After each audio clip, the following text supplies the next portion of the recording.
እምነት ደብዳቤ ከሆነ ምግባር ደግሞ ማህተም። ዛሬ ያገኘነው እግዚአብሔር የለም። ሃይማኖት በውሳኔ የሚገለጥ አይደለም። ሰዎች ተሰብስበው የሚወስኑት አይደለም። የተገለጠ እውነት ነው። የተገኘ ሐሳብ አይደለም። የተወሰነ ሐሳብም አይደለም። ስምምነትም አይደለም። ሃይማኖት ወስነን አናውቅም። ሃይማኖት ተስማምተን አልሰራንም። ሃይማኖትን ፈልገን አልተገኘንም። ሃይማኖት ተገልጦልን ያዘ። ከዚህ በኋላ ሌላ መምህር አይመጣም። የመምህራን ማህተም ኢየሱስ ክርስቶስ ነው። ትናንትና ናሪዎስ የተካዱት እነ ንስጥሮስ የካዱ ሌሎች ያሉት ነው የሚመጡ። ሌላ አይመጣም። እውነቴን ነው የምነግራችሁ። ጌታ እስከሚመጣበት ድረስ አዲስ ክደት አይመጣም። የተገለጠላቸውን መምህራን ትምህርት ግን ሳልቀንስ አስተምር። ይህንን ሰው አባቶቻችን እኛ ላይ እምነት ካጣችሁ ትናንትን ፈልጉ። እንግዲህ ሰው ሲጠፋ ነው እኛም አባ እየተባለ ምዕመን ሽጠው እንጀራ የሚያጠራቅሙትን አይደለም፣ ራሳቸውን ሽጠው ትውልድ የሚያተርፉትን ደጋፊ የሚያደራጁ ቲፎዞ የሚያደራጁ እኔ ተነካው ውጡልኝ የሚሉ አልነበሩ። ማን እንደላከው የማይታወቀው ሁሉ ሐሳብ አመጣ ቁጥር መረበሽ የለባቸው። አሁን ያለን መምህር የምንሰማው የትናንትናዎቹን እስካስተማረን ድረስ። ሐሳቡን ካነሱት አባት ጋር ግንኙነት የለኝም። ብዙ ጊዜ ሰዎች ለሚያነሱት ሐሳብ እኔ መልስ የማልሰጥበት ምክንያት ሰዎቹ እንዲድኑ ስለምፈልግ እና እኔ መተዋወቅ ሰውን ስሙን መጠየቅ ደስ ይለኛል። ማን ነው ስምህ ስለው ፋዲ አለ። አረብኛ ነው። ፋዲ ማለት ምን ማለት ነው ስለው ቤዛ ማለት ነው። እኔ በጣም ነው የገረመኝ። እና ፋዲ እንኳን ቤዛ ተብሏል። እኔ እውነቴን እኮ ነው የምነግራችሁ ማለት ነው። እግዚአብሔር ጠላትን ማጥፋቱና መግደሉ መቅጣቱ የታወቀ። በእምነት ማጣት ሞት በሔዋን ጆሮ ገባ። በድንግል ማርያም እምነት ሕይወት ቃል ወደ እሷ ማኅፀን ገባ።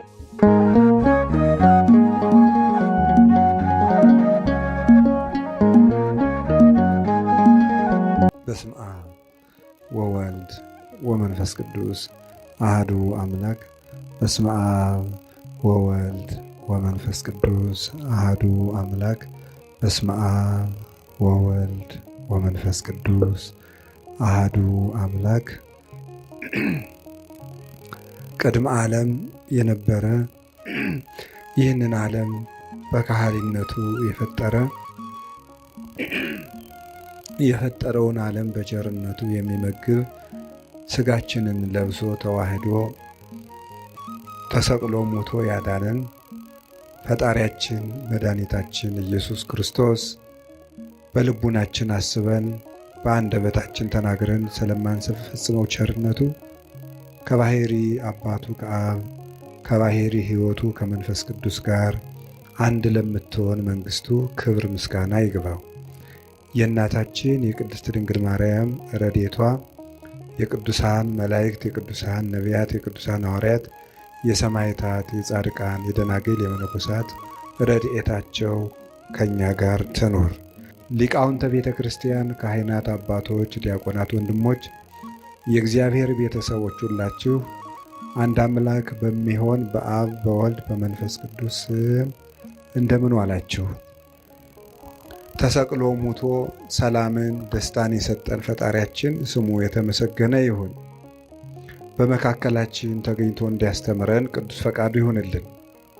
እግዚአብሔር እንደፈቀደልን ዛሬ የምንማማርበት የትምህርታችን ኃይለ ቃል አንሰ አአምር ዘከመ ሃይማኖተ ኩሎሙ ቅዱሳን ሐዋርያት ወሰማይት እለኮኑ ሰማይተ በጽድቅ ወገብሩ ምግባረ ሰናየ እስከዛቲ ዕለት በሚል ርዕስ ነው።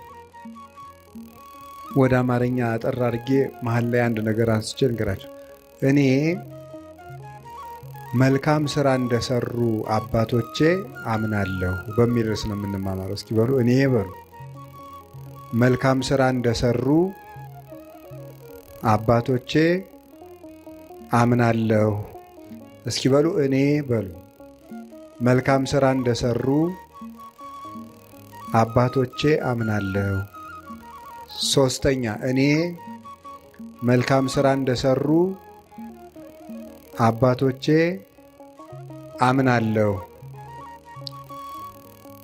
ሃይማኖተ አበው ምዕራፍ 62 ከቁጥር 2 ላይ የምናገኘው ኃይለ ቃል ነው።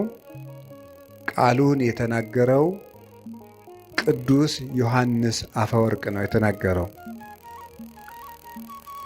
ቅዱስ ዮሐንስ አፈወርቅ እኔ ጌታዬ ኢየሱስ ክርስቶስን በተመለከተ የማምነው እንደ አባቶቼ ነው።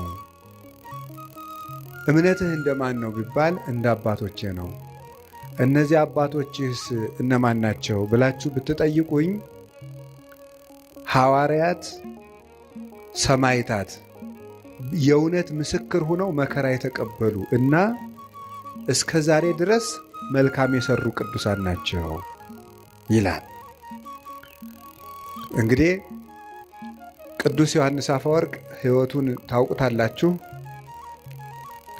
እጅግ ጌታን የሚወድ ክርስትና ከተነሳበት ቀን ጀምሮ ስቆ የማያውቅ በጌታ ፍቅር የተነደፈ ብሉያትንና ሐዲሳትን የገብስ ሳይፈተግ ከነቀንዱ በሚዛን እየመጠነ ትንሽ ትንሽ እየቀመሰ የተማረ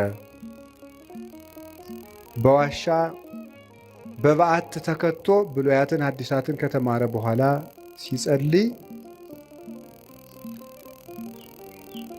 አንተ አዲስ ዳንኤል ነህ ብለው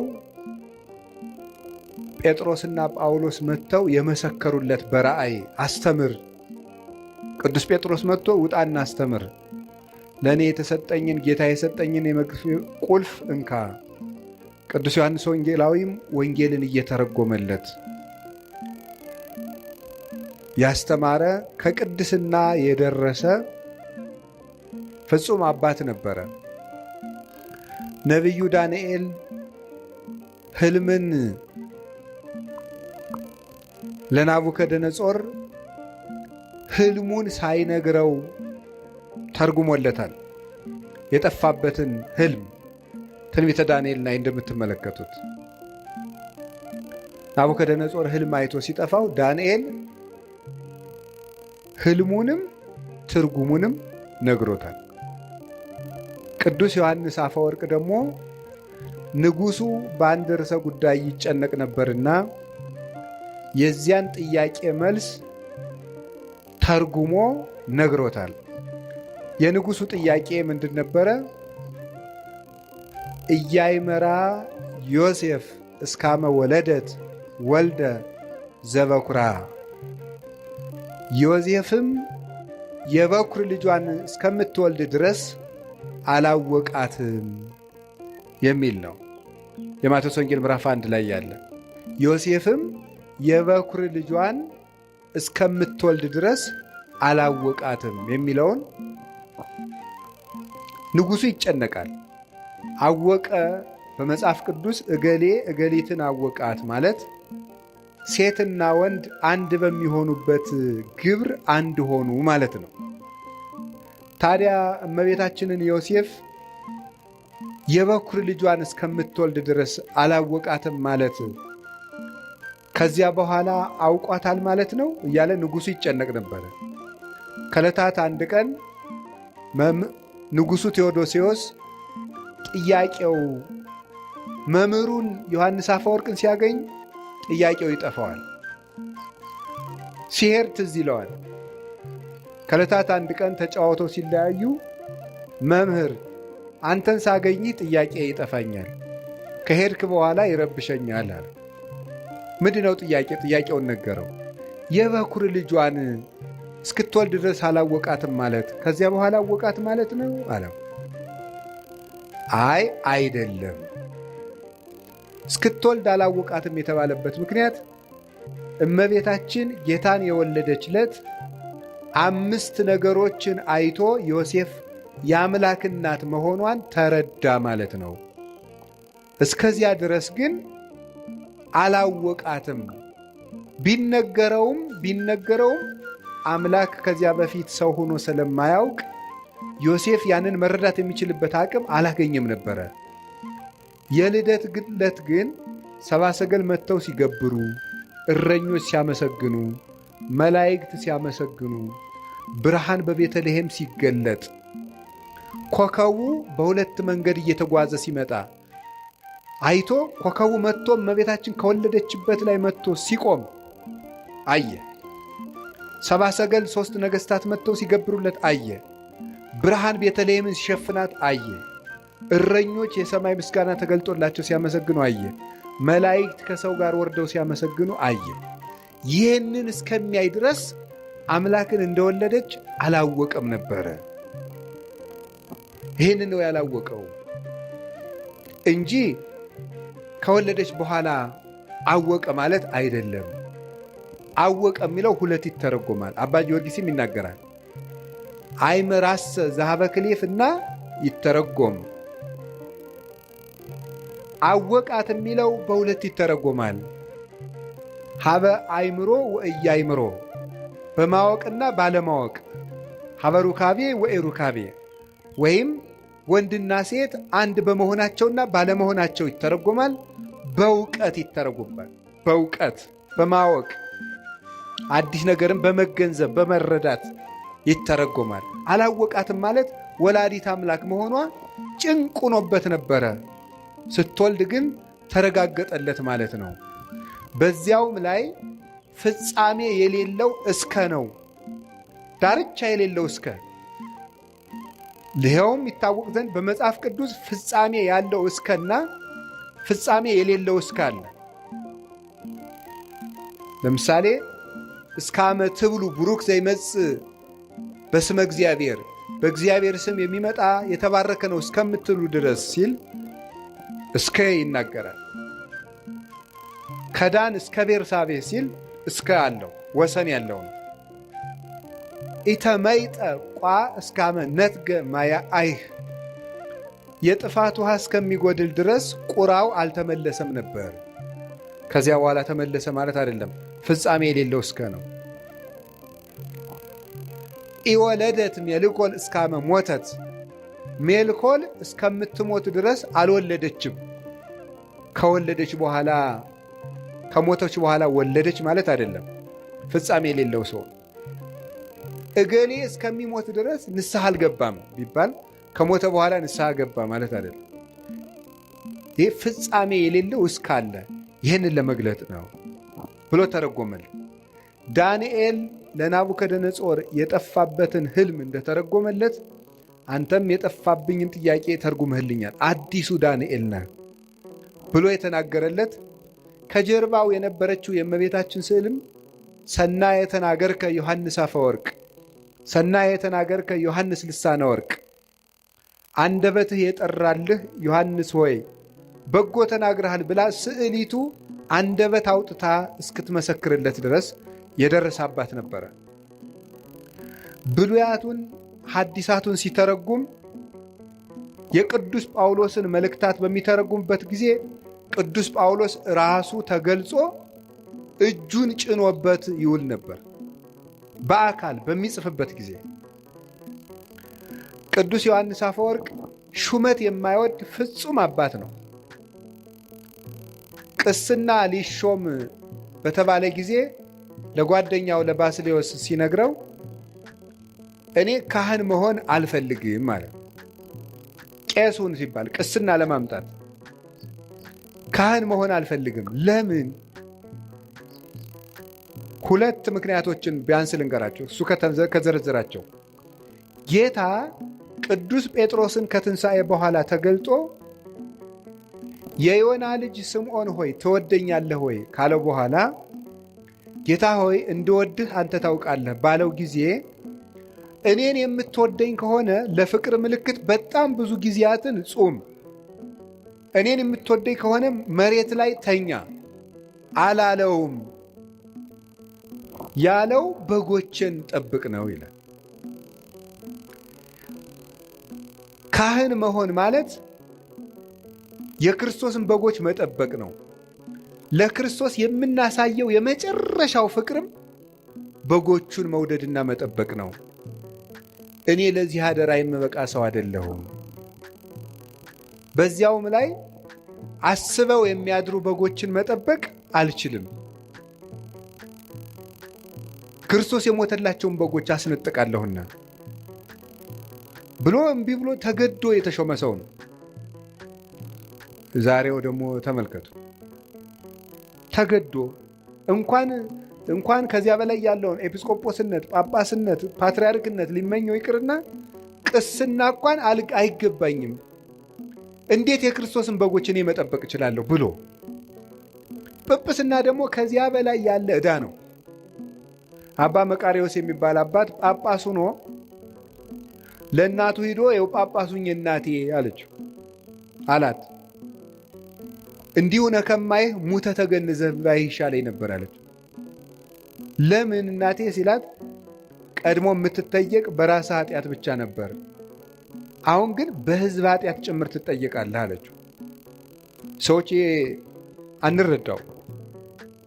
ቅዱስ ዮሐንስ አፈወርቅ እንዲህ አለ ርኅሩህ፣ ድሃ የሚወድ የድሆች ጠበቃ፣ የምጽዋት አባት፣ ፊት አይቶ የማያዳላ፣ የፈለገው ሁሉ እንዲያገኘው በከተማው መሃል ፓትርያርክ ሆኖ ብቻውን ሲመላለስ የሚገኝ፣ ለአንዲት ድሃ መሬት ብሎ የቤተ መንግሥት ነገሥታትን የሚገስጽ እውነተኛ የቤተ ክርስቲያን አባት፣ አንደበቱ የጠራለት ነገሩ የተከናወነለት ፍጹም አባት ነው። የቤተ ክርስቲያን ሽልማት ነው። በአማን አፈወርቅ በአማን አፈ ጳዝዮን ዘያሰረግዋ ለቤተ ክርስቲያን በምድር አሳቲሁ፣ ቤተ ክርስቲያንን በድርሰቶቹ የሚያስጌጣት የሚሸልማት እውነትም አፈ ዕንቁ አፈ ማር ነው ይለዋል አባ ጊዮርጊስ። መናፍቃንን የሚለያቸው ቆርጦ የሚጥላቸው አፈ መጥባይት፣ ለምእመናን በስብከቱ መራራውን ክህደት የሚያርቅላቸው አፈ ሶከር አፈ መዓር ነበር ይላል። ከቃሉ ጋር ናቸው። በጣም ፍጹም መምህር ነው ቅዱስ ዮሐንስ አፈወርቅ። እግዚአብሔርን መስሎ ያስተማረ እና እሱ ሲናገር ስለ እምነት ከጠየቃችሁኝ መከራ እንደተቀበሉ አባቶቼ፣ መልካም እንደሰሩ አባቶቼ አምናለሁ አለ። ይኸው እሱም አባቶቹን መሰለ። እምነት ደብዳቤ ከሆነ ምግባር ደግሞ ማህተም ነው። አልቦ ዘያነጤኒ እስመ ማኅተመ ሥጋሁ ለክርስቶስ እጸውር በሥጋዬ። ቅዱስ ጳውሎስ ሲናገር ገላትያ ምዕራፍ 6 ላይ ሲናገር የክርስቶስን ማህተም በሥጋ የተሸክም ያለሁና ማንም አያድክመኝ ይላል።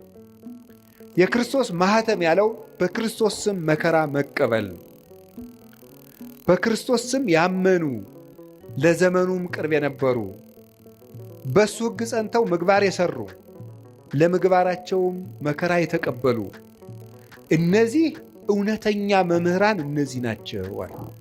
እሱም እንደዚህ አድርጎ ነው ያስተማረን። እየተሰደደ እየተገረፈ እየራበው እየጠማው ነው ያስተማረን። እንደዚህ ያሉ መምህራንን እምነት እንደነሱ ነው የማምነው፣ እንደቀደሙት መከራ እንደተቀበሉት እንደተመቻቸው አይደለም፣ እስከ ሕይወታቸው ፍጻሜ በጎ እንደሰሩት እግዚአብሔርን በመከራ ውስጥ ሆነው እንዳዩት እንደነዚያ አምናለሁ። ሌሎችም አባቶች ተባብረውበታል። በብሉይም በሐዲስም የተቀመጠ ነው ይሄ። አሁን ይሄንን ርዕስ የመረጥኩት ወድጄ አይደለም። ምዕመናን በየጊዜው ጥያቄ ይወለዳል። ሰይጣን እኔ በጣም ረባሽና ክፉ ያለ ቤት ስራ እንዳንቀመጥ የሚበጠብጥ መሆኑን የማየው በየወሩ የቤት ስራ የሚሆነን አንዳንድ ጥያቄ ይነሳል። ለዚህ ወር አንድ ጥያቄ ያስነሳል በሆነ ሰው፣ የሚቀጥለው ወር ደግሞ አንዱ ይናገራል። አምና የሆነ ጊዜ የዛሬ ምናምን ዓመት ስለ ታምረ ማርያም፣ ቀጥሎ ስለ ገድለ ተክለ ሃይማኖት፣ ቀጥሎ ስለ እንትን፣ ቀጥሎ እና እናንተ ይሄ ሁሉ ጥያቄ በተነሳባችሁ ቁጥር ምንድን ነው ማድረግ ያለባችሁ? መንገድ የፈለግኩት እሱ ነው። በየጊዜው ወይም እመቤታችን የሚያጣጥል ወይ ቤተክርስቲያን የሚያጣጥል ወይም ክብር የሚቀንስ ሲመጣ ምንድን ነው መፍትሄው? ነው መፍትሄው እንደ አባቶቻችን ማመን። እስኪ እንደ አባቶቻችን ማመን በሉ። እንደነማን ማመን ያለብን? እንዴት እንዳሉት አባቶቻችን። እስኪ መከራ እንደተቀበሉት በሉ። እስከ ሕይወታቸው ፍጻሜ በጎ እንደሰሩት በሉ። እንደ አባቶቻችን ምን እንላለን? እናምናለን። እንደ ትናንትናዎቹ ነው የምናምን።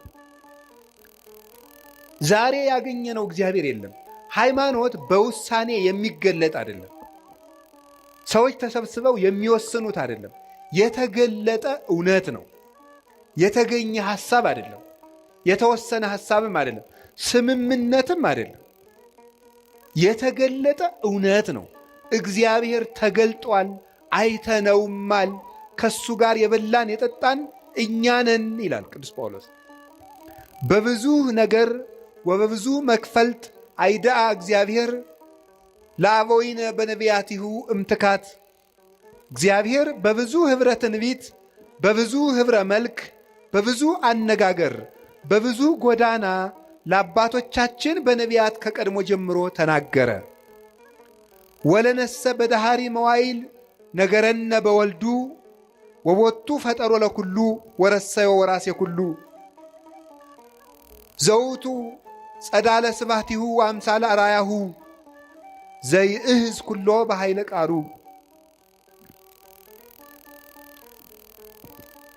ምን ይላል? ለእኛ ግን በመጨረሻው ዘመን ዓለምን በቃልነቱ ከዊን በፈጠረበት ባህሪውን ባህሪ አድርጎ ሁሉን ወራሽ በሆነ የአብ ባህሪው በሆነ የአብ የክብሩ ጸዳል በሆነ አምሳለ አራያሁ በመልክ የሚመስለው በባህሪ የሚተካከለው ዘይዝ ኩሎ በኃይለ ቃሉ ሁሉን በእጁ በያዘ በአንድ ልጁ ተናገረን ይላል። በአንድ ልጁ ተናገረን። እሱም ወለሊሁ ገብረ በአካለ ህላዌሁ በዘያነጽ ኃጣዊነ። እሱም በገዛ ደሙ ኃጢአታችንን ካነጻ በኋላ ወነበረ በየማነ እበዩ ዘበሰማያት በግርማው ቀኝ ተቀመጠ። እስመ ብሂለ ነቢር ያእምር ሀበ ዘኢተልእኮ። ተቀመጠ ማለትም ተልእኮ የለበትም ማለት ነው ይላል ቅዱስ ዮሐንስ አፈወርቅ ሲተረጉመው ዕብራውያን ምዕራፍ 1 ከቁጥር 1 እስከ 3 ያለውን። ስለዚህ እግዚአብሔር ተገልጧል። አንደኛ ዮሐንስ ምዕራፍ 1 ላይ ምን ይላል? ንሕነ ንነግረክሙ ንዜንወክሙ በይንተ ነገረ ሕይወት ዘሃሎ እምቅድም ዘሰማይናሁ ወዘርእይናሁ ወዘገሰሳሁ እደዊነ።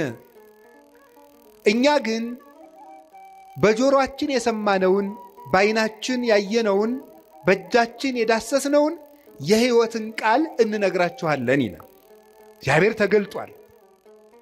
እግዚአብሔር አብ በልጁ ተገልጧል። እግዚአብሔር መንፈስ ቅዱስ በወልድ ተገልጧል። እግዚአብሔር ወልድ አብን ሰብኮናል፣ መንፈስ ቅዱስን ሰብኮናል። እሱን አይተን አብን አይተነዋል፣ መንፈስ ቅዱስን አይተነዋል። ለእግዚአብሔር እሰ አልቦ ዘርእዮ ግሙራ አላ ውእቱ ወልድ ዋሕድ ዘሃሎ ውስተ ዕፅናሁ ውእቱ ነገረነ። እግዚአብሔርን ያየው አንድስ እንኳ የለም፣ በቅፉ ያለ በእሪናው ያለ አንድ ልጁ እሱ ነገረን እንጂ ተብሎ እንደተነገረ ዮሐንስ 1 ቁጥር 18 ላይ እግዚአብሔር ወልድ እግዚአብሔር አብን እግዚአብሔር መንፈስ ቅዱስን እንድናውቅ ነግሮናል። እውነት ተገልጧል። ሕይወት ተገልጧል። ነይነሰ ነአምር ከመ መጽአ ወልደ እግዚአብሔር ወሀበነ ልበ ከመ ናእምሮ ለእግዚአብሔር በጽድቅ ወሃለውነ በአሚን በወልደ እግዚአብሔር ዘውቱ እግዚአብሔር ዘበአማን። እኛ ግን የእግዚአብሔር ልጅ እንደመጣ እግዚአብሔርን እናውቅ ዘንድ ልብ እንደሰጠን እናውቃለን። በእግዚአብሔር ልጅ በማመንም እስከ ዛሬ ድረስ አለን። እርሱም እውነተኛ የባሕርይ አምላክ እግዚአብሔር ነው። አንደኛ ዮሐንስ ምዕራፍ 5 ቁጥር 20 ላይ እግዚአብሔር ወልድ ተገልጧል። ያንን የተገለጠውን እውነት ነው የምንኖረው። ሃይማኖት ወስነን አናውቅም። ሃይማኖትን ተስማምተን አልሰራንም። ሃይማኖትን ፈልገን አልተገኘንም። ሃይማኖት ተገልጦልን የያዝ ነው። ከዚህ በኋላ ሌላ መምህር አይመጣም። የመምህራን ማህተም ኢየሱስ ክርስቶስ ነው። መምህራችን ኢየሱስ ክርስቶስ ወይ ሲባል በቅዳሴ ያልሰማችሁ? የመምህራን ራስ የመምህራን ማህተም እሱ ነው። ሰው ሁሉ ቢያስተምር ወደ ክርስቶስ ለመድረስ ነው። ሌላ ትምህርትም የለም። አልቦ ዘይክል ሳርሮ ዘይንበለ ዘተሳረረ ከተመሰረተው መሰረት በቀር ሌላ መመሰረት የሚችል ማንም የለም። ያንን የተገለጠውን እውነት እንዴት አድርገን ነው የምናገኘው? ማን የሚናገረው ነው እውነት? አንዱ አንዱን ይለናል፣ አንዱ አንዱን ይለናል። የማን ነው እውነት? የማን ነው ትክክል? ትናንትን ስናይ እውነትን ማወቅ እንችላለን። ትናንትን ስናይ በኦሪት ዘዳግም ምዕራፍ 32 ቁጥር 8 ላይ እንዲህ የሚል ቃል አለ። ተዘከሩ መዋዕለ ትካት ወለበው ዓመታተ ተዘከሩ መዋዕለ ትካት፣ ያለፈውን ዘመን የቀደመውን ዘመን አስቡ። ወአመታተ ወለብው ዓመታተ፣ የቀድሞዎችንም ዓመታትንም አስተውሉ። ተሰአሎ ላቡከ ወይነግረከ፣ አባትህን ጠይቀው ይነግርሃል። ወለሊቃውንቲከ ይዜንውከ፣ ሊቃውንትንም ጠይቃቸው ያስተምሩሃል። የቀደመውን ዘመን እስራኤል ሆይ አስብ ይላል። እንደ ትናንት ነው የምንኖረው። እግዚአብሔር የትናንትና አምላክ ነው። ዛሬ እኛ ፈልገን ያገኘነው አይደለም። ስለዚህ በትናንትናው መሰረት ላይ ቁመን ስንፈትሸው ሁሉ ገለባ እየሆነ ይገኛል፣ እየቀለለ እናገኘዋለን። ግድ የላችሁ ምዕመናን፣ ከባድ ጭንቅ ክደት ለቤተ ክርስቲያን እንግዲህ የሚመጣ ክደት የለም። የትናንትናው ነው እየታደሰ ብቅ የሚል አንዳንድ ቀን ትናንትና ናሪዎስ የተካዱት እነ ንስጥሮስ የካዱት ሌሎች ያሉት ነው የሚመጡት፣ ሌላ አይመጣም። ለትናንትናው ክደት የትናንትናው ክደት ዛሬ የሚመጣ ከሆነ መድኃኒቱ ምንድን ነው? የትናንትናውን መልስ ማወቅ ለዛሬው ክደት መድኃኒት ነው። የዛሬው ክደት ነገ የሚመጣ ከሆነ የዛሬውን መልስ ማወቅ ለነገው ክደት መድኃኒት ነው። እውነቴን ነው የምነግራችሁ፣ ጌታ እስከሚመጣበት ድረስ አዲስ ክደት አይመጣም። የሚመጣው ክደት ሁሉ ትናንት የተካደው ነው። ያንን ራሱን እያሻሻለ የሚመጣ አሁን አንተ በቅተህ ነው ነቢዩ ነህ ነው እንደዚህ አይመጣም የምትል ልትሉ ይችላል። የሰው ሊና መች ረፍት የለው አይደለ? መቼስ እኔ በቅቻለሁ አላልኩም ጌታዬ። እያልኩ ያለሁት ምን ማለት ነው? ክህደት እየታደሰ ሄዳል እንጂ ሁሉም ክህደቶች ተክደዋል። እግዚአብሔር የለም ከተባለ ተብሎ ነበር። ድንግል ማርያም እንዲህ ናት ተብሎ ማለት ከሆነ ተብሎ ነበር። ትናንት የተባለ ሁሉም ተብሏል። ያ ግን ዘመናትን ትውልዱ ረስቶታል ተብሎ ሲታሰብ ይቆይና ሰይጣን ብቅ ያደርገዋል። የዚያን ጊዜ ሆ ብለን እንደነግጣለን። ግን አዲስ ነገር የለም። እንዳትታወቁ ከፈለጋችሁ ትናንትን እወቁት። እግዚአብሔር በኦሪት ዘዳግም እስራኤል ታሪክህን እወቅ ነው። ታሪክህን እወቅ እንዳትጠፋ። የትናንትናውን ዘመን ጠይቅ። ማን ነው የምትጠይቅ? አባቶችህን ጠይቃቸው ይነግሩሃል አለ። በምግባር የወለዱህን በተግባር የወለዱትን ላመኑት እምነት በተግባር የኖሩትን የትናንትናዎችን አባቶች ጠይቁ። ሊቃውንትን ጠይቃቸው ይነግሩሃል። የትናንትናዎችን ሊቃውንት ባልኩ እንግዲህ እኔን ማለት አይደለም፣ ወይም እገሌን ማለት ወይ አባ ገሌን አይደለም፣ ወይ መጋቤ ሐዲስ ገሌን እያልኩ አይደለም። የትናንትናዎችን ሊቃውንት ከሕይወታቸው ጋር የኖሩትን ጠይቋቸው። መጽሐፋቸው አለላችሁ። ለምን ነው የምትሸበሩት? አለ እኮ ለሁሉ ነገር አባቶቻችን እነሱ መከራውን ገፈታ ቀምሰው ለእኛ ሁሉን ነገር ሰርተውልን ሂደዋል። ቅዱስ ጳውሎስስ ምን አለን? ጌታ በመኃልየ ዘሰሎሞን ደግሞ የተናገረውን ንገራቸው። እመሰ ኢያእመርኪ ሰናይት እማንስት፣ አንቺ ከሴቶች ሁሉ ያማርሽ ሆይ ራስሽ ማወቅ ከተሳነሽ አንቺ ራስሽ ካላወቅሽ የኔ መንገድ ከጠፋሽ ጻኢ ውስተ ሰኮና ሆሙ ለመሬት፣ የመንጋዎችን ሰኮና ተከትለሽ ውጪ አለ። የመንጋዎችን ተከተለ። ወራእይ ማሕፃ አይጣሊኪ ውስተ አይጻዳቲሆሙ ለኖሎት፣ አንቺ ከሴቶች ይልቅ ያማርሽ የሚላት ማን ነው? የክርስቲያን ነፍስ ነው። ስለ ሴት አይደለም እያወራሁ ያለሁት። ከሴቶች ሁሉ ያማርሽ የክርስቲያን ነፍስ ሆይ አለ። ለጊዜው ለእስራኤል ነው እንደሚላቸው።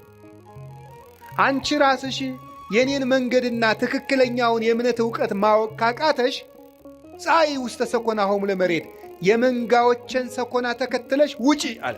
የኔ መንጋ የነበሩትን ለነሱ የነቢያትን ነው፣ ለኛስ ሐዋርያውያን አበውን የሰማይታትን የሊቃውን የነሱን ሰኮና ተከትለ ስትመጣ እውነተኛውን ጎዳና ታገኘዋል።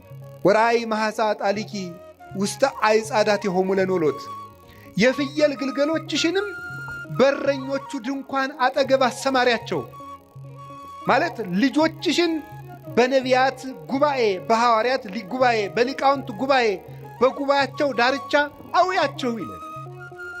ዳርዳሩን የሚሮጥ የፍየል ግልገል ለቀበሮ ሆኖ መቅረቱ አይቀርም። ከእረኞቹ ድንኳን ያራቀ ግልገል ግን ማንም አይነጥቀው። ድንኳኑ አልተፈታም፣ ጉባኤ ቤት አልተፈታም። እኛ እንደ እኔ ለራሴ የሌሎችን መምህራን አላውቅም። እኔ ለራሴ የአባቶቼ ሕይወት የለኝም፣ የአባቶቼ ትምህርት ግን አለኝ። እግዚአብሔር የገለጠልኝ ነገር ገለጠልኝ ምለው ዛሬ አየሁት ሰማሁት ምለው የለኝም። የተገለጠላቸውን መምህራን ትምህርት ግን ሳልቀንስ አስተምራለሁ። ጉባኤ አለ፣ መለካት እችላለሁ፣ መመዘን እችላለሁ። የምናገረው ነገር በአንደኛው ክፍለ ዘመን ሊቅ ይመዘናል። በነ ቅዱስ ሄሬኔዎስ በነ ቅዱስ አግናጤዎስ መጽሐፋቸው አለ፣ ምስክር ነው። በግዕዝ አለ፣ በግሪክ አለ፣ በእንግሊዘኛ አለ። የነ ቅዱስ ዮሐንስ አፈወርቅ አለ። ሚዛን ላይ መቆም እንችላለን። እኔ የማስተምረው ትምህርት ትናንት ያስተማሩትን ነው። ይህንን ሰው አባቶቻችን እኛ ላይ እምነት ካጣችሁ ትናንትን ፈልጉ። የእውነቴን ነው። ፍልስጤማውያን የትቢያ የሚደፉበትን የአብርሃምን ጉድጓድ መፈለግ ይገባል። እንደ አባታችን እንደ ይስሐቅ ሲቆፍር አባቶች ሲደፍኑበት መጨረሻ የአብርሃምን ውሃ አገኘው። ይህ በእውነተኛው የሐዋርያዊ ምንጭ ላይ ትቢያ የሚነሰንሱበት ፍልስጤማውያን ናቸው፣ የእግዚአብሔር ወገን ያልሆኑ መናፍቃን ማለት ነው። አንተ ግን ጉድጓዱን እስከምታገኘው ድረስ ቆፍር። ትናንትን ሂዱ። የቅዱስ ሄሬኔዎስን መጽሐፍ እስኪ አንብቡት። እስኪ መጽሐፍ እኮ አለላችሁ፣ ሞልቶላችኋል። ኤጌኔስ ዘሄሬሲስ የሚል መጽሐፍ አሁን አለላችሁ፣ አንብቡት። ሂዱና በእንግሊዝኛ አለ፣ ተምረናል ትላላችሁ። እስኪ አንብቡ ሂዱና፣ እመቤታችን ምን እንደሚላት ጌታ ምን እንደሚለው ሂዱና አንብቡት።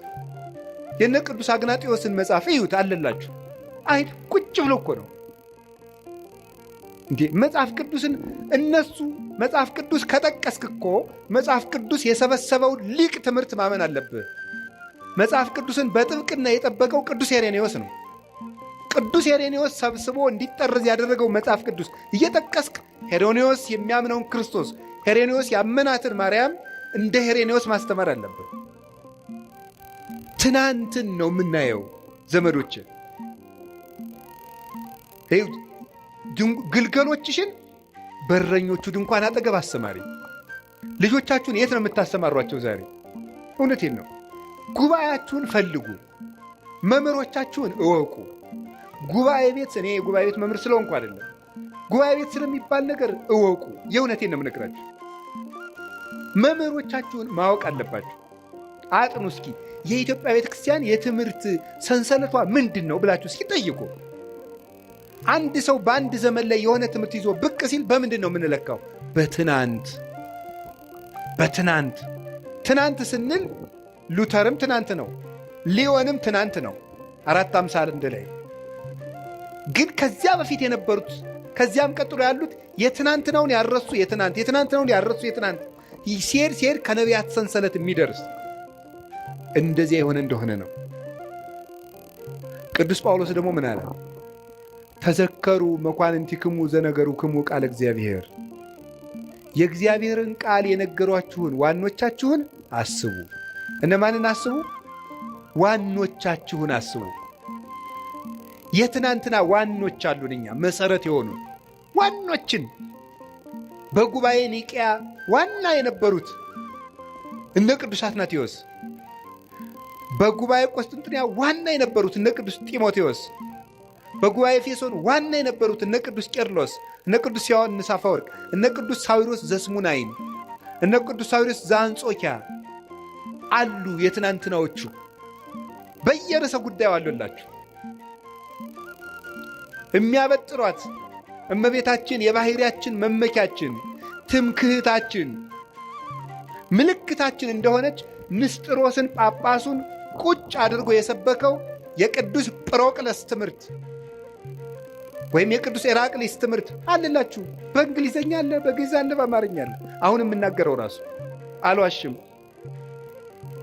አለ። የአባቶቻችን ትምህርት ግን የለ እንዳይመስላችሁ። ሰይጣን ሊረብሻችሁ ይችላል። መልስ ስታጡ በጊዜው መልስ የሌለ ሊያስመስልባችሁ ይችላል።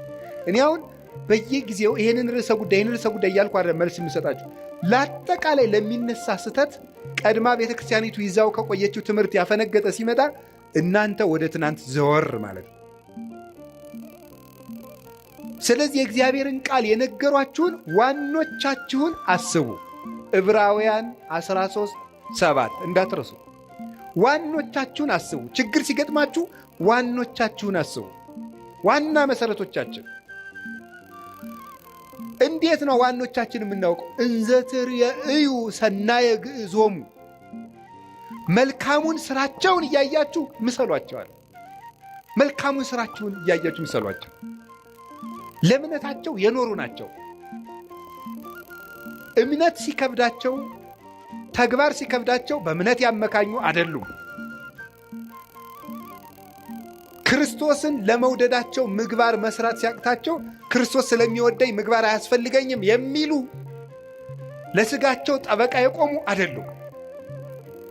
ራሳቸውን ዘንግተው ለክርስቶስ የኖሩ ልክ ቅዱስ ጳውሎስ ገላትያ ምዕራፍ 2 ቁጥር 20 ላይ አንሰ ኢሃሎኩ ወበሕይወተ ክርስቶስ ሃሎኩ፣ እኔ አሁን ሕያው ሁኜ የለውም በእኔ የሚኖረው ክርስቶስ ነው ይላል። እኔ በሕይወት የለውም በእኔ የሚኖረው ክርስቶስ ነው ይላል ቅዱስ ጳውሎስ። ራሳቸውን ትተውት ጨርሰውት ክርስቶስ በእነሱ የሚኖርባቸው የክርስቶስ ሰሌዳ የሆኑ ቴዎዶስዮስ ዘአንጾኪያ የሚባል ሊቅ ጳውሎስ ዘይትናገር ቦቱ ክርስቶስ፣ ክርስቶስ የሚናገርበት ጳውሎስ ይለዋል። ክርስቶስ የሚናገርበት ጳውሎስ እኔ ያለ የለሁም በእኔ የሚኖረው ክርስቶስ ነው። አባት የምንለው ይሄንን ነው። እንግዲህ ሰው ሲጠፋ ነው እኛም አባ እየተባልን ያለው። አባት የምንላቸው እነዚህን ነው። ምዕመን ሽጠው እንጀራ የሚያጠራቅሙትን አይደለም፣ ራሳቸውን ሽጠው ትውልድ የሚያተርፉትን ነው። እነዚህ ናቸው አባቶቻችን የትናንትናዎቹ፣ ለቤተ ክርስቲያን የኖሩ ለምዕመናን ራሳቸውን ቤዛ አድርገው የሰጡ። ቅዱስ ዮሐንስ አፈወርቅ ንግሥቲቱ የድሃ መሬት ቀምታ ስታስቀድስ የድሃ መሬት ሳትመልሽ ማስቀደስ አትችይም ማለት አልመልስም አለች። ካልመለሽ ታዲያ አንቺ የምድር ርስት ቀምተሽ የሰማይ ርስት ታገኛለህ ማለት አትችይም። እግዚአብሔር የፍትህ አምላክ ነው፣ እንዳትቆርብ ያውግዤሻለሁ አለ። አሰድድሃለሁ አለችው። አሰድጅኝ፣ የፈለግሽውን አድርጊ። ስታሰድደው ምን እንዳደረገ ታውቃላችሁ? እሱ ምን አለ? ኧረ እባካችሁ ዮሐንስን ተው በሉት አሰድደዋለሁ ስትል፣ ይልቁንስ ስታሰድደኝ በሌሊት እንድታሰድደኝ ነው ንገሯት።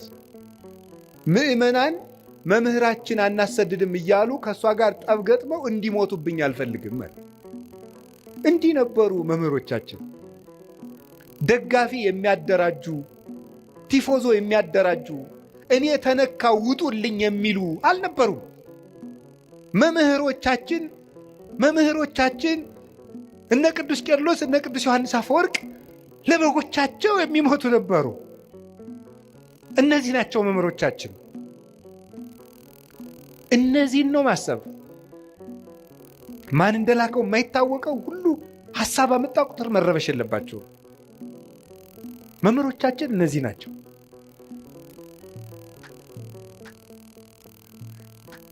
መልካሙ ስራቸው ምስክራቸው ነው። ቅዱስ ቄርሎስ ደግሞ እንዲህ አለ። ሃይማኖተ አበው ምዕራፍ 78 ቁጥር 2 ላይ ንሕነሰ በይንተ ስርዓተ መድኃኒነ ነአምን ከመ እምነተ አበዊነ ቅዱሳን፣ እኛስ ስለ ጌታችን ስለ መድኃኒታችን ስለ ኢየሱስ ክርስቶስ ተዋሂዶ ንጹሐን ክቡራን እንደሆኑ እንደ አባቶቻችን እናምናለን። ንሕነሰ ንተሉ እምነተ አበዊነ ቅዱሳን ዘእንበለ ተወላውሎ፣ እኛ ግን ንጹሐን ክቡራን የሚሆኑ የአባቶቻችንን ሃይማኖት ቀኝም ግራም ሳንል እንከተላለን። እስመ ሶበ አንበብነ መጻሕፍተ እልክቱ ሰራይነ አልባቢነ። የእነሱን መጽሐፍ በተመለከትን ጊዜ ልቡናችንን ወስነን ገተን ይዘነዋልና። የእነሱ መጽሐፍ ማሰሪያችን ነው፣ የልቡናችን ማህተም ነው። ልቡናችን በአባቶቻችን መጽሐፍ አርፏል ይላል ቅዱስ ቄርሎስ። ወኢናብ ካላ ሃይማኖተ ዲበ ሃይማኖት ርትዕት፣ በቀናች ሃይማኖታችን ላይ ሌላ ነገር አንጨምርበት። እንዴት? የቀና ጎዳና እንሄዳለንና በጥርጊያ ጎዳና የምንሄድ ነን ይላል ቴዎዶሲዎስ ተቀብሎ። ንጉሥ በሄደበት ጎዳና የምንሄድ ነን፣ የንጉሥ ክርስቶስን ጎዳና የምንከተል ነን። ቅዱስ ሳዊሮስ ዘአንጾኪያ ሃይማኖተ አበው ምዕራፍ 85 ቁጥር 10 ላይ ሲናገር ዝውእቱ አእምሮ ዘያድህን ዘተወከብናሁ ቅድመ እምአበዊነ ቅዱሳን ለባሰያነ እግዚአብሔር። እግዚአብሔርን ከለበሱ እግዚአብሔር ካደረባቸው ከንጹሐን አባቶቻችን አስቀድመን የተቀበልነው የሚያድን ሃይማኖት ይህ ነው ይላል። የሚያድን ሃይማኖት ከንጹሕ አባት የተገኘ ነው። ንጹሕ አባት ሰንሰለቱን ያስተላልፈው ነው። ልብ በሉ። የስህተት ትምህርቶችን የሚያስተላልፉ ሰዎች ወይ አድርባዮች ናቸው፣ ወይ ሆዳም ናቸው፣ ወይ ሹመት ፈላጊዎች ናቸው፣ ወይ ምስጋና ፈላጊዎች ናቸው። ንጹሕ ትምህርት ያስተማረውን አባት ሂድና እየው። ዮሐንስ አፈወርቅ ትሁት፣ ቅዱስ ቄርሎስ ትሁት፣ ቅዱስ ኤፍሬም እንደው ትሁት፣ እኔ ጌታ ያንተን ወንጌል ማስተማር አይገባኝም ብሎ ዋሻ ውስጥ ዶ የሚሸሸግ ነበር ቅዱስ ኤፍሬም። አንተ በልልና የሰበከውን ወንጌል እኔ ትቢያው እንዴት አድርጌ ያስተምረዋለሁ እየተባለ እያሉ እዩዋቸው። እነ ቅዱስ ኤጲፋኒዎስ ሹመት አልፈልግም እያሉ በአዝመራ መካከል ጠፍተው ከተደበቁበት ታስረው ተይዘው እየመጡ ነበር የሚሾሙት። የክርስቶስ ትምህርት ያደረበት አባት የክርስቶስን ሕይወት ያሳያቸዋል። እንደው አባቶቻችን ይህን የዕብራውያንን ሲተረጉሙ የቀደሙ አባቶቻችን ዋኖቻችሁን አስቡ የሚለውን ሲተረጉሙ በጎ እውነተኛ እምነት ያለው ምግባር የሌለው መምህር ቢኖር ይላል። መከተል ይገባል አይገባም?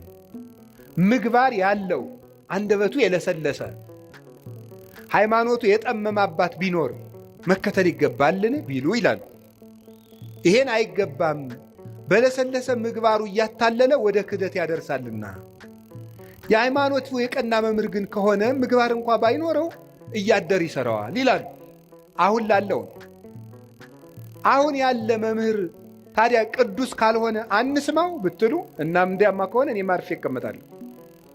ምስጢሩ ምንድን ነው? አሁን ያለን መምህር የምንሰማው የትናንትናዎቹን እስካስተማረን ድረስ ነው። ከዚያ ከወጣ ቆርጠን እንጥለዋለን። ለሥጋ በሚመች ፈጠራ ልቦለድ ለነገሥታት በሚመች የሚሰብክ ከሆነ መምህራችን አይደለም። መቅድመ ኩሉ ሀሊ ከመትጽና በርትዕት ሃይማኖት፣ ከሁሉ አስቀድመ በቀናች ሃይማኖት መጽናትህን አረጋግጥ፣ አጽና፣ አስብ። ወባይቱ ኢታጥሪ ዘንተ ማበ ሥጋ ወደም። ግን ይህንን ሃይማኖት ከሥጋዊ መምህር አገኘዋለሁ አትበል። ቅዱስ አትናቴዎስ ሃይማኖተ አበው ላይ ሲናገር አስቀድመህ ወዳጄ ከሁሉም ሥራ አስቀድመህ የቀና ሃይማኖት እንዳለህ እርግጠኛ ሆን። የቀና ሃይማኖትን ግን ምድራዊ ነገር ከሚያሳድድ ሰው አገኘዋለሁ አትበል። እስመ ለሊሁ ይቤ ብፁዕ አንተ ስምዖን ወልደ ዮና እስመ ይከሰተ ለከ ዘንተ ዘሥጋ ወደም። ጌታችን ኢየሱስ ክርስቶስ ራሱ ስምዖን ሆይ ብፁዕ ነህ፣ ይሄንን ሥጋዊ ደማዊ አልገለጠልህም ብሎ ያመሰገነው ቅዱስ ጴጥሮስ የሰማይ ዕውቀትን ስለተናገረ ነው እንጂ የምድር ዕውቀትን ቢናገር አያመሰግነውም ነበር ይላል ቅዱስ አትናቴዎስ። ስለዚህ ዘመዶቼ እንደ አባቶቻችን መከራ እንደተቀበሉት እናምናለን። በየትኛውም ርዕሰ ጉዳይ ቢሆን እናምናለን። ሰሞኑን እመቤታችን ቤዛ ትባላለች አትባልም የሚል ጥያቄ በጣም ብዙ ምዕመናን ስትጠይቁኝ ስለነበረ ሐሳቡን ካነሱት አባት ጋር ግንኙነት የለኝም። ብዙ ጊዜ ሰዎች ለሚያነሱት ሐሳብ እኔ መልስ የማልሰጥበት ምክንያት ሰዎቹ እንዲድኑ ስለምፈልግ ነው። በሌላ ትምህርት አስተምሮ ሰዎቹ ከዚያ እንዲጠገኑ ማድረግ የተሻለ ነው፣ እልክ ከማስያዝ ብዬ ስለማስብ ነው። ግን አንድ ነገር ልንገራችሁ። እኔ አሁን እመቤታችን ቤዛ ትባላለች አትባልም የሚለውን መልስ ከመመለሴ በፊት እንዲህ ያለ ጥያቄ ሲመጣባችሁ ምንድነው ማድረግ ያለባችሁ? ቅድም የነገርኳችሁ ምንድነው ማድረግ ያለባችሁ? ስለዚህ ጉዳይ የትናንትና አባቶቻችን ምን ብለዋል? ምን ብለዋል? ቅዱስ ያሬድ ምንድነው ያለው? አባ ጊዮርጊስ ምንድነው ያለው? ቅዱስ ጎርጎርዮስ ዘንዚናዙ ምንድነው ያለው? ሕሊናዋን በመጠበቋ ስጋዋን ጠብቃ ንጹሕ ሆና በመኖሯ ፍጹም እምነትን በመያዟ she became the advocate of Eve ነው የሚለው። ከእንግሊዝኛው ቀጥታ ስለወሰድኩት የሔዋን ጠበቃዋ ቤዛዋ ሆነቻት ነው የሚለው ቅዱስ ጎርጎርዮስ ዘንዚናዙ። ታዲያ ምንድነው ማድረግ የፈለጋችሁ ይባል? ሄዳችሁ ትናንትን ማየት ነው። ይባላል አይባልም? ሀሳብ ሲገጥማችሁ ምን ተብለዋል? እስኪ መምህር አባቶች ምን ብለዋል በዚህ ጉዳይ ላይ? ኑረውበታል እኮ። ግን እንደው ይሄ ልነግራችሁ ፈልጌ ነው። እኔ አንድ ገጠመኝ ልንገራችሁ። ሰሞኑን ኢየሩሳሌም ነበርኩኝ እና እመቤታችን ቤዛ ትባላለች አትባልም የሚለው እዚህ በጣም ብዙ እየተምታታ ስለሆነ ብዙ ሰው ስለዚህ ጉዳይ መልስ ስጠን ምናምን እያለ ቴክስትም ያደርግልኛል። ዝም ብዬ ቁጭ ብዬ ስል ጋይድ የሚያደርገን ሰው ጀሚር ይባላል እና ጀሚር ሲሄድ ልጁን ተካልን። ልጁ ፋዲ ይባላል። አሁን ሰበሰብኩት አይደል? ፋዲ ይባላል እና እኔ የምተዋወቅ ሰውን ስሙን መጠየቅ ደስ ይለኛል።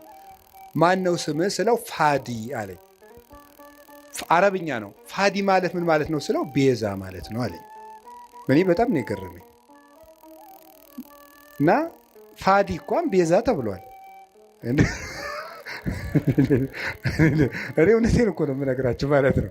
እንደው ፋዲ በአቅሙ ቤዛ እየተባለ እመቤታችንም አንድ እና እኔ በጣም በየቀኑ ፋዲን ባገኘሁት ቁጥር በጣም ሲገርምና አብራራልኝ አልኩት። የምሬንም ነግራችሁ ውሸቴን አይደለም። 2-3 መምህራን ጋር ፋዲን አስታውቀዋለሁ ከነ ትርጉሙ በእንግሊዘኛ እንዲተረጉምልን እያደረጉ እና ፋዲ ምን ማለት ነው ግን ቤዛ ስለው ራስን እንደ ክርስቶስ ለሌላው አሳልፎ መስጠት ማለት ነው። ቤዛ ማለት እንደዚህ ያለ ማን ነው? ፋዲ በሉ እንጂ እንደዚህ ብሎ ራሱ የነገረኝ ማን እንደሆነ ታውቃላችሁ? ፋዲ ነው። እና በጣም ገርሞኝ እግዚአብሔር እንዴት ነው የሚያስተምረው? በጣም ነው የገረመኝ። ስለዚህ ጉዳይ ዝም ማለት ነበር የፈለግኩኝ። አንደኛ ማንም ሰው ትልቅ ሰው የሚሆን ትንሽ ሰው ይስታል፣ ወደ መንገዱ እንዲመጥገማረው እንጂ እልክ ይዞት እንዲጠፋ እኔ አልፈልግም። እግዚአብሔር በሚያውቀው ዝም ማለት ፈልጌ ሳለ ፋዲ እንደዚህ አለኝ። እናም ከዛ እኔ ለዚህ የስሙ ትርጓሜ ዮሐንስ ወንጌልን ነገርኩት። አልቦ ፍቅር ዘይአቢ እምዝ ፍቅር ከመብሲ ዘይሜጡ ቤዛ ነፍሰ ቢጹ ራሱን ለባልንጀራው አሳልፎ ከሚሰጥ በቀር ከዚህ የሚበልጥ ፍቅር የለም አለ። ራሱን ለባልንጀራው አሳልፎ የሚሰጥ ከዚህ የሚበልጥ ፍቅር የለም። ይህንን በእንግሊዘኛ ስልኬ ላይ መጽሐፍ ቅዱስ አውጥቼ አስነበብኩት። ፋዲም ፎቶ አንስቶ አረብኛ መጽሐፍ ቅዱስ ላይ አነበዋለሁ ብሎ ሄደ እላቸዋለሁ። እና በጣም ብዙ ሊቃውን ትምህርት ሲሰጡበት ስለከረሙ እመቤታችን ቤዛችን ናት። ቤዛችንም የሆነችው ምን በማድረግ እንደሆነ 1-3 ሀሳብ ብቻ ልንገራችሁ። በጣም የሚያስደንቁ ጉዳዮች። ቤዛ ማለት ምን ማለት ነው? ምትክ፣ ለውጥ። መጽሐፌን አንብቡት። ማስታወቂያ እየሰራው ሊሆንብኝ ብሎ ነው እንጂ እኔ አሐቲ ድንግል የምትባለው መጽሐፌ ላይ አንድ ምዕራፍ 6 ላይ ቤዛዊት ዓለም ብዬ ጽፌያለሁ። ማንበብ የእናንተ ድርሻ ነው አይደለም? ጉዳዩ ከመነሳቱ በፊት ይሄ ጉዳይ እኔ ወደዚህ ጉዳይ አልመጣሁም። ቀድሜ ግን ሐሳቡን ጽፌያለሁ በዚህ ጉዳይ ላይ እና ቤዛ ምትክ፣ ለውጥ፣ ጥብቅና፣ ጠበቃ መሆን፣ መዋጀት፣ አዳኝነት፣ መታደግ እንደማለት ነው። ለጌዛ ቤዛ ሲባል የራሱ ትርጉም አለው። ብዙ ሊቃውንት ብዙ ስላሉበት እዚህ ጉዳይ ብዙ ማለት አልፈልግም። እመቤታችን ቤዛ ስንላት ከጌታ ጋር አስተካክለን ሳይሆን ለውጥ ማለት ነው። ምንድን ነው ለውጥ? ከመጀመሪያይቱ ሴት የጎደሉ ነገሮች ነበሩ። ያንን በዚያችኛይቱ ሴት ምትክ ይዛ በመገኘት ነው ቤዛ የሆነችው። የሔዋን ለውጥ በመሆን የመጀመሪያው እናታችን ሔዋን እምነት ጎድሏት ነበር። ምንድን ያልኳችሁ ንገሩኝ እንጂ እምነት ይጎላት ነበር። እምነት ይጎላት ነበር። ምንድን ነው እምነቱ? ለመበላይክሙ እንትኮ በለሰ ሞተ ትመውቱ፣ ይህንን ዕፀ በለስ ስትበሉ ትሞታላችሁ። ማነው እንደዚህ ያለው? እግዚአብሔር። ሰይጣን መጣና ይህንን በለስ ስትበሉ ምን ትሆናላችሁ? አምላክ ትሆናላችሁ። አሁን ሔዋን ይህንን ስታምን የእግዚአብሔርን ቃል ካደች ማለት ነው። ስለዚህ እናታችን ሔዋን ምን ጎደላት? እምነት ጎደላት። እግዚአብሔርን ተጠራጠረችው። አይ ሊሆን አይችልም ብላ ዲያብሎስን አመነች፣ እግዚአብሔርን ካደችው። በተግባር ካደች ማለት ነው። የእግዚአብሔርን ቃል ተጠራጠረች። እግዚአብሔር ዓይናችሁ እንዳይገለጥ ስለፈለገ ነው እንጂ እውር እንድትሆኑ ፈልጎ እውር ናችሁ እንዲቀሩ ፈልጎ ነው እንጂ ስለምትሞቱ አይደለም ብሎ ዲያብሎስ ሲነግራት አሃ ነው ብላ የእግዚአብሔርን ሐሳብ ተጠራጥራ የዲያብሎስን ተቀበለች። አሁን የመጀመሪያይቱ ሴት እምነት ስላጣች በዚያ እምነት ማጣት ምክንያት ሞት ወደዚህ ዓለም ገባ። ከዚያስ ሁለተኛይቱ ሔዋን ድንግል ማርያም ምን አደረገች? እግዚአብሔርን ትወልጃለሽ፣ የምትወልጂው በድንግልና ነው አለ። ይሄ ነገር እንዴት ነው ሊሆን የሚችለው ብላ ጠየቀች። እኔ ወንድ አላውቅም። ቅዱስ ጎርጎርዮስ ዘንዚናዙ ይህን ሲተረጎመው ወንድ አላውቅም ማለት እስከ ጭራሹ ከወንድ ጋር የመኖር ሐሳብ የለኝም ማለቷ ነው ይላል። ሌሎችም ቅዱስ አትናቴዎስ፣ ቅዱስ ቄርሎስ ተርጉመውታል። ሦስቱም እስከ ፍጻሜው ድረስ ሕሊና የራሱ የታተመ ነው ማለቷ ነበረ። ታዲያ ምን አለ? ለእግዚአብሔር የሚሳነው ነገር የለም ማለት ነው። ለእግዚአብሔር የሚሳነው ነገር የለም። ተወልጃልሻል፣ እንደ ቃልህ ይደረግልኝ። ልብ በሉ። ዛሬ አምላክ ሰው ከሆነ በኋላ ሰዎች ሁሉ እንዴት አምላክ ይሆናል እያሉ ማመን አቅቷቸዋል፣ ታምር ከተደረገ በኋላ። ድንግል ማርያም ግን ሆኖ የማያውቅን ምስጢር ለመጀመሪያ ጊዜ ያመነችው የመጀመሪያይቱ ምእመን ናት። የመጀመሪያይቱ አማኝ ሆኖ የማያውቅን ምስጢር።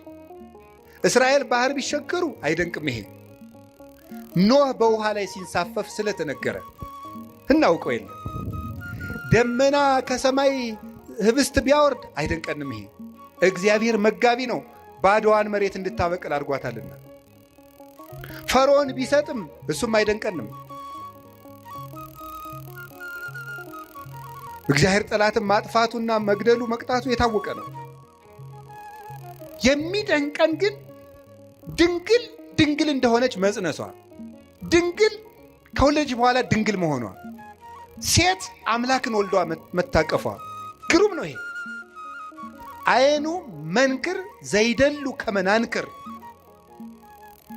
እንደው ልናደንቅ የሚገባን እንደው ድንቅ ታምር ምንድን ነው ይላል ቅዱስ ኤራቅሊስ ሃይማኖተ አበው ምዕራፍ 49 ቁጥር 5 ላይ ሲናገር፣ ልናደንቀው የሚገባን ድንቅ ነገር ምንድን ነው? ሰማይኑ ዘአዝነመ ህብስተ፣ ሰማይ ዝናምን ያዘነመ ሰማይ ነው የሚደንቅህ? ወሚመ አምላክ ዘለብሰ ሥጋ፣ ወይስ ሰው የሆነ አምላክ ይደንቅሃል? በትርኑ ባሕርኑ ዘተከፍለ ከመያንሶሱ ውስቴቱ፣ እስራኤል እንዲሻገሩበት የተከፈለ ባህር ይደንቅሃልን?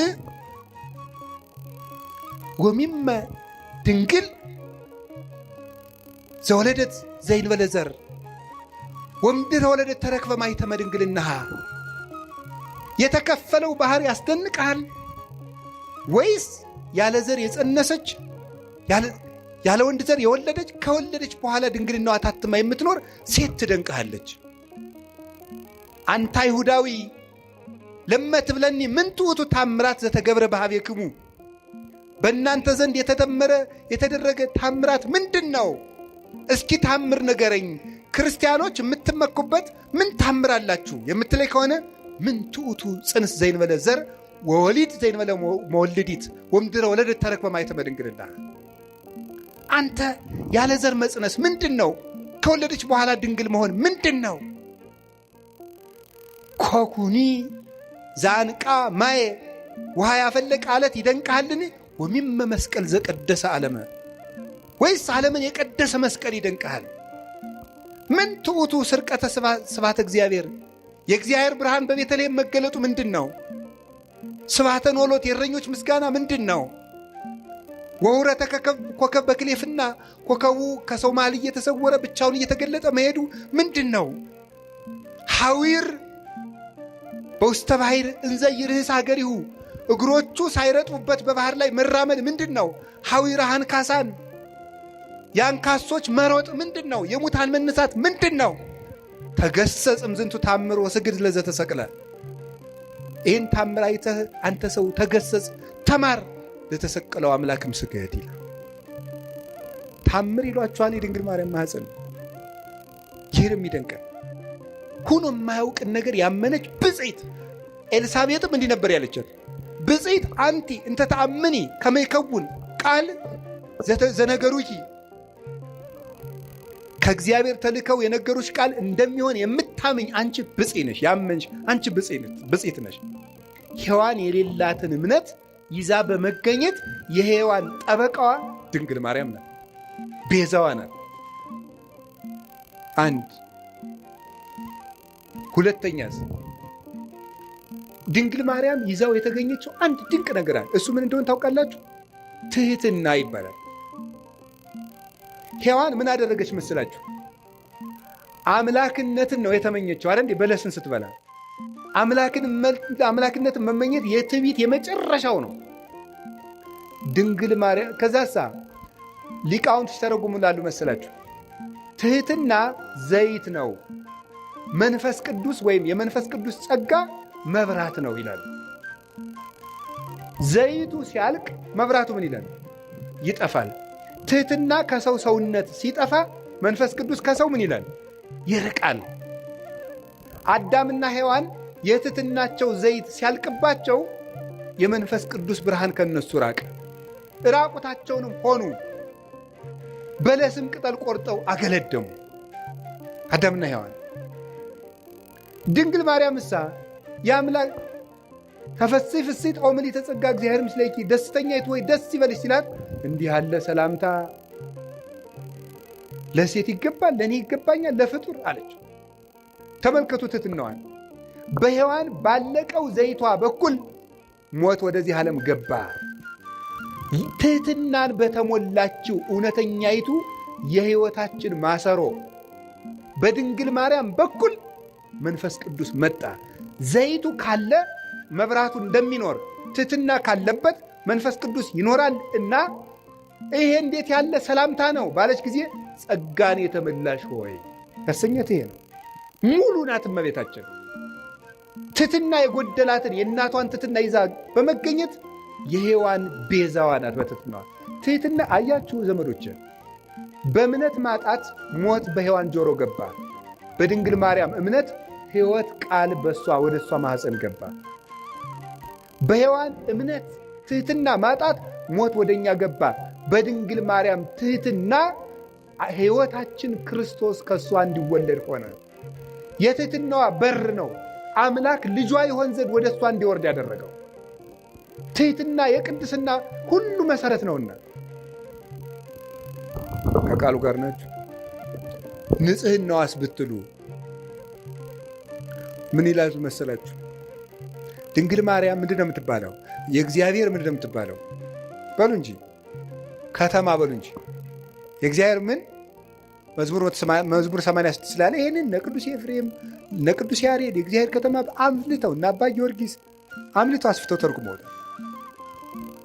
የእግዚአብሔር ከተማ ማለት ምን ማለት ነው? በነገራችሁ ላይ አንድ እንደኔ ያለ ሰው ዝም ብሎ ደርሶ የእግዚአብሔር ከተማ አይባልም። ትንሽ ያላት እንቅልፍ የላት እንደሚባለው አንደኛ ቆሮንቶስ ምዕራፍ 3 ቁጥር 16 ላይ እናንተ የመንፈስ ቅዱስ መቅደስ ናችሁ ይላል ብሎ ሊጠቅስ ነው። አንዱ ሩጦ እንደዚህ ነው የሚለው። በነገራችሁ ላይ መናፍቃን እኛ አንድ ጥቅስ ስንጠቅስ ያኛውን የማናውቀው ነው የሚመስላቸው። የጅል ነገር እናውቀዋለን፣ ጠፍቶን አይደለም። ያኛው ይሄኛው በንስሐ ነው።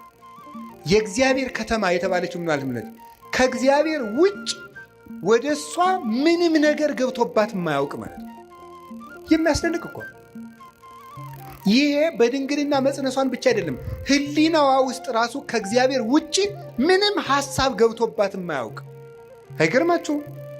አይገርማችሁም? ሐሳቡ የታጠረለት ፍጡር የት ይገኛል? እስቲ የፈለገ እገሊት ድንግል ናት፣ እገሌ ድንግል ነው ይባላል። በሐሳቡና በሐሳቧ ግን ስንቱን ነውታል። በሐሳባችን ስንቱን በድለናል። ድንግል ማርያም ግን ሐሳቧ የታጠረ ቅዱስ አትናቴዎስ የገለጣት መንበር የምትገልጠው እሷን ነው።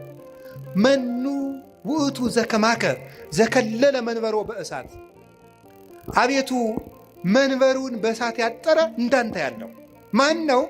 መንፈስ ቅዱስ የጋረዳት ናትና ፍጹም ንጽሕት እርግማን የሌለባት መርገም ያልወደቀባት ምልአተ ኃጢአት ያላገኛት ቃሏ ቅዱስ ቅዱስ ድንግል ሐሳቧ ድንግል ሥጋዋ ድንግል ልቡናዋ ድንግል የሆነች እመቤታችን ናት። ለዚህ ነው በስድስተኛው ወር ገብርኤል መልአክ ወደ ምን ድንግል ሄደ ነው የሚለው። በሉ እንጂ ለእግዚአብሔር ወደ ታጨች ወደ ምን ነው የሚለው? ወደ አንዲት ድንግል። ለምንድነው አንድ ድንግል የሚላት?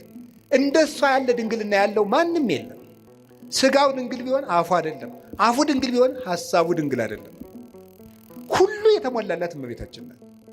እግዚአብሔር ደግሞ በንጹህ ነው የሚያድረው። ንጹህ ስለሆነች እመቤታችን አደረት። አቀባ ጰራቅሊጦስም ከርሰ እማ፣ መንፈስ ቅዱስ ከእናቷ ማኅፀን ጀምሮ ጠበቃት። ወኢረኩሰት በምንትኒ እምዘፈጠራ፣ ከፍጥራትም ጀምሮ ምንም በምን አላደፈችም። እንዴት ሁና ነው ከሰው ተገንታ የሰው እርግማን ያላረፈባት? ከመ እምጽቡር ጽሩየ ገብራ፣ ጭቃ ወርቅ ከጭቃ ሲገኝ ጭቃው እንደሌለበት ሁሉ ከተረገመው ከአዳም ልጅ ባህሪ ስትወለድ ርግማን ያላገኛት ንጽሕት ዘር ጽጌ ሃይማኖት ዘጸገየት በማእከለ አስዋክ ይላታል ቅዱስ ያሬድ። በእሾህ መካከል አብባ የተገኘች የሃይማኖት አበባ። ጽጌረዳውን እሾህ አጥሮት አበባው ላይ ግን እሾህ የለም። በተረገመ ሰውነታችን ውስጥ ከተረገመ ሰዎች ተወልዳ ርግማን የሌለባት አበባ እመቤታችን ናት። የመጨረሻውን አንድ ነገር ልንገራችሁ።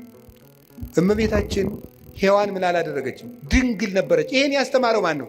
ድንግል ማርያም በድንግልናዋ የሔዋን ጠበቃ ሆነች። ቅዱስ ዮሐንስ አፈወርቅ ነው እንዲህ ያለው። ያቺ ድንግል ነበረች፣ ድንግልናዋን ግን አፈረሰችው። ለምን? ድንግልናዋን ለዲያብሎስ ጆሮ በመስጠት አፈረሰች። ይችኛይቱ ድንግል ግን የመልአኩን ቃል በማመን ድንግልናዋን ጠበቀች። ስለዚህ ሔዋን ቤዛዋ ናት። የተቀደሰችው ምድር ናት። ኦሪት ዘጸአት ምዕራፍ 3 ቁጥር 15 ላይ ቁጥር 5 ላይ ምን አለው እግዚአብሔር ሙሴን? ሙሴ የቆምክባት ምድር የተቀደሰች ናትና ጫማህን አውልቅ አለው። የተቀደሰች ምድር፣ የቆምክባት ምድር የተቀደሰች ናት። ኦሪት ዘፍጥረት ምዕራፍ 4 ቁጥር 17 ላይ ግን ምዕራፍ 3 ቁጥር 17 ምን የሚል ቃል ታገኛላችሁ? አዳም መሬት አንተ ወትገብ ውስተ መሬት፣ መሬት ነህ ወደ መሬትነት ትመለሳለህ። እርግምተ ትኩን ምድር በእንቲአከ፣ ምድር በአንተ ምክንያት የተረገመች ትሁን። ሶከ ወአሜከላ ለይብቁልከ፣ እሾህና አሜከላ ይብቀልብህ አለው። ምድር በአንተ ምክንያት የተቀደሰች ትሁን፣ የተረገመች ትሁን አለው። ምድር ሙሴን ደግሞ የቆምክባት ምድር የተቀደሰች ናት አለው። እንዴት ነው ምድር የተረገመች ከሆነች የተቀደሰች ምድር የተገኘችው? በተረገመ ምድር ውስጥ ሙሴ የቆመባት መሬት የተቀደሰች እንደተባለች በተረገመው ሰውነታችን መሃል እርግማን ያላረፈባት የተቀደሰችው አማናዊ ሊቀ ካህናታችን ንጉሳችን ኢየሱስ ክርስቶስ የቆመባት ቅድስቲቱ ምድር ድንግል ማርያም ናት። ምን አለ ቅዱስ ዮሐንስ አፈወርቅ? ተፈሥሒ ኦግዝቴ ቅድስት ድንግል ምድር ቅድስት እንተ በጽሐኪ እግዚአብሔር እንዘ ይጽአን ዲበ ደመና ብሩህ ወወአ ውስቴትኪ። እግዚአብሔር በብሩህ ደመና ተጭኖ መጥቶ በማኅፀንሽ ያደረ ቅድስት ምድር እመቤቴ ማርያም ሆይ ደስ ይበለሽ አላት። ለዚህ ቅድስት ምድር ርግማን የሌለባት ሰውነቷን ንጹሕ አድርጋ ጠብቃ ያቀረበች እሷ ናት። መጨረሻ ላይስ የምነግራችሁ ድንግል ማርያም ለሔዋን በመታዘዝ ቤዛዋ ናት። እስኪ በመታዘዝ በሉ። በምን? በመታዘዝ ሔዋንን አትብይ ወይም አዳምን አትብላ። ይሄ ምንድን ነው? ትእዛዝ በሉ እንጂ አፍርሰው ምን አሉ? በሉ። ባለመታዘዛቸው ምን መጣ? ሞት። በአንድ ሰው አለመታዘዝ ሞት ወደዚህ ዓለም ገባ አይደለም የሚለው? ገባ። አለመታዘዛቸው።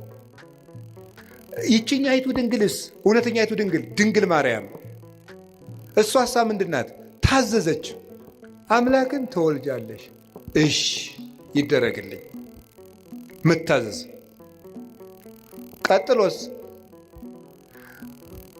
ልትወልድ 9 ወር ሞልቷት ልትቆጠሪ መንገድ ሂጂ፣ እሺ። እንዴ እምትወልጂው ንጉሥ ነው ታብዬ ሲያበቃ የምድር ንጉሥ ሊቆጥረኝ መሄድ ምንድን ነው ያላለች? እሺ ብላ የታዘዘች። እሺ ወልዳሳ ሲያበቃ ወደ ግብፅ ሂጅ፣ እሺ። ወደ ግብፅ ስትሄድ ስንት ዓመቷ ነው? የ15 ዓመት ልጅ። መንገድ ሄዳ የማታውቅ አገር የማታውቅ ከ600 ኪሎ ሜትር በላይ በእግሯ በእስራኤል የብርድ ወራት ነው የተሰደደችው። ቸነፈር እያሳደዳት አውሬ ይገጥማት አታውቅ። ሂዳ የምታርፍበት ቤት ዘመድ የላት። እሺ ተንከራተተች፣ ተሰደደች። ተመልሰች ናዝሬት ነኝ፣ እሺ። እና እሷ ቤዛ ያልሆነች ማንም የሆነ ሁሉን እሺ እያለች እየታዘች አንድ ቀን አንደበቷን ገልጣ ያላማረረች ከማመስገን በቀር ልጇ ውሃውን ጠጅ አድርግ ልጄ፣ ጊዜ ግን አልደረሰም፣ እሺ። ጊዜ ግን አልደረሰም ያላት ይላል ቅዱስ ጎርጎርዮስ ዘንዚናዙ በዕለተ ዓርብ በአንቺ ልጅነቴ የምታዘዝበት ቀን ገና አልደረሰም እያላት ነው ይላል። ደሙን አፍሶ ስጋውን ቆርሶ ግን እነሆ የአንቺ ልጅ እንደመሆኔ የምታዘዝበት ቀን ዛሬ ነው፣ ይሄው ልጅሽ። በዮሐንስ አንጻር ራሱን ነበር ይሄው ልጅሽ የሚላል። እነሆ ልጅሽ፣ ሂጅ ከሱ ጋር፣ እሺ። እንደ ድንግል ማርያም ያለ ታዛዥ በምድር የለም። እግዚአብሔር እሳ የሚፈልገው ምንድን ነው? የሚወደኝ ቢኖር ቃሌን ይጠብቃል።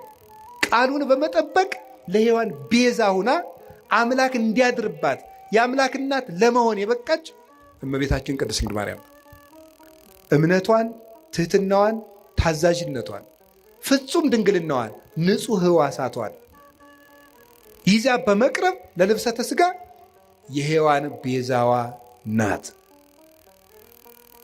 እንዲህ ያለውን ነገረ ማርያም እና ነገረ ክርስቶስ ጥሩ ስራ እንደሰሩት መከራ እንደተቀበሉት አባቶቻችን እናምናለን። የአክል ሃይማኖት ዘአልቦ ጥልቀት፣ ነውር የሌለበት ሃይማኖት በቂ ነው። ቅዱስ ቄርሎስ ወእምነት በቅድስት ድንግል ከመይእቲ ወላዲተ እግዚአብሔር በሥጋ፣ ድንግል ማርያም እግዚአብሔርን በሥጋ እንደወለደች ማመን በቂ ነው ይላል። ነገ እመቤታችን ናት። እመቤታችን ለእኛ ምልክታችን ናት። አንድ ነገር ልንገራችሁ። በጉባኤ ኤፌሶን ጊዜ ንስጥሮስ ሲመጣ ምን ይዞ እንደመጣ ታውቃላችሁ? 50 ወታደሮችን አስጭኖ ነው የመጣው። ወደ ጉባኤ ሲመጣ ቅዱስ ቄርሎስ ወደ ኤፌሶን ሲሄድ ምን ይዞ ነው? ወላዲተ አምላክ የሚል ጽሑፍ እንደ ታፔላ ጽፎ ከጳጳሳት ፊት ለፊት አድርጎ ነበር የደረሰው። ወላዲተ አምላክ ወላዲተ አምላክ ወላዲተ አምላክ የሚለው ቃል ለእኛ ምልክታችን ነው። ነፃ ስንወጣ ጌታችን ኢየሱስ ክርስቶስ ከመስቀሉ ስር የሰጠን የነፃነት ማህተም የሆነ ምልክት የሆነ ስም ነው ወላዲተ አምላክ የሚለው። ጌታሳ በስሙ የሚቀድሰን በደሙ ያነጻን ምሕረቱን የሚያድለን፣ ድንግል ማርያም ግን ወደ ክርስቶስ ምሕረት የምታደርሰን የእምነታችን ምልክት። እንደውም ቅዱስ ዮሐንስ አፈወርቅ የሚናገረው ልናገርን አልጨርስ። ወእሰብክ እመንገለ ድንግልናሃ ለማርያም፣ የድንግል ማርያምን ድንግልና ምልክት አድርጌ ክርስቶስን እሰብከዋለሁ። እስኪ በሉ ሁላችሁ የድንግል ማርያምን ድንግልና በሉ። ምልክት አድርጌ ክርስቶስን እሰብከዋለሁ። ምኑን ምልክት አድርጌ? እኛ የተሰቀለውን ክርስቶስን እንሰብካለን አይደል ያለ ቅዱስ ጳውሎስ። ክርስቶስን ለመስበክ የማንን ድንግልና ምልክት እናደርጋለን? የእናቱ ድንግልና። የእናቱ ድንግልና ክርስቶስን በሰበክንበት ሁሉ ክርስቶስ አምላክ ለመሆኑ ምልክታችን ነው። እሷ ድንግል ናት፣ ድንግል በሉ። እሷ እናት ናት በሉ። ስለዚህ ስንት ናት ግን? እሱ አምላክ ነው፣ እሱ ሰው ነው። ስንት ነው እሱ? እሷ ድንግል ናት። ስትወልድ ድንግልናዋ ተለውጧል አልተለወጠም? እሱ አምላክ ነው። ሰው ሲሆን አምላክነቱ ተለውጧል አልተለወጠም? አልተለወጠም። እሷ ድንግል በመሆኗ እናትነት ቀርቶባታል አልቀረባትም? እሱ አምላክ በመሆኑ ሰውነቱ ተለውጧል አልተለወጠም? እሷ ቀድሞ ምንድናት? ድንግል በሉ። በጸነሰች ጊዜ ምንድናት? ከወለደች በኋላ ምንድናት? እሱ ከመወለዱ አስቀድሞ ምንድን ነው? አምላክ በሉ። ተጸንሶ ሳለ ምንድን ነው? ከተወለደ በኋላ ምንድን ነው? የድንግል ማርያም ድንግልና የማይለወጠው ድንግልናዋ ለማይለወጠው ልጅዷ ምልክታችን ነው። ትናንትም ድንግል ዛሬም ድንግል ነገም ድንግል፣ ትናንትም አምላክ ዛሬም አምላክ ነገም አምላክ ብለን ለመስበካችን ምልክታችን እሷ ናት። ኢየሱስ ክርስቶስ ዘትማልም ወይም ወክመ ውእቱ እስከ ለዓለም። ኢየሱስ ክርስቶስ ትናንትም ዛሬም እስከ ዘላለሙ ድረስ ሕያው ነው። እኔ ግን መከራ እንደተቀበሉ በጎ ሥራ እንደሰሩ አባቶቼ አምናለሁ። ወስብሐት ለእግዚአብሔር። ይቆየን።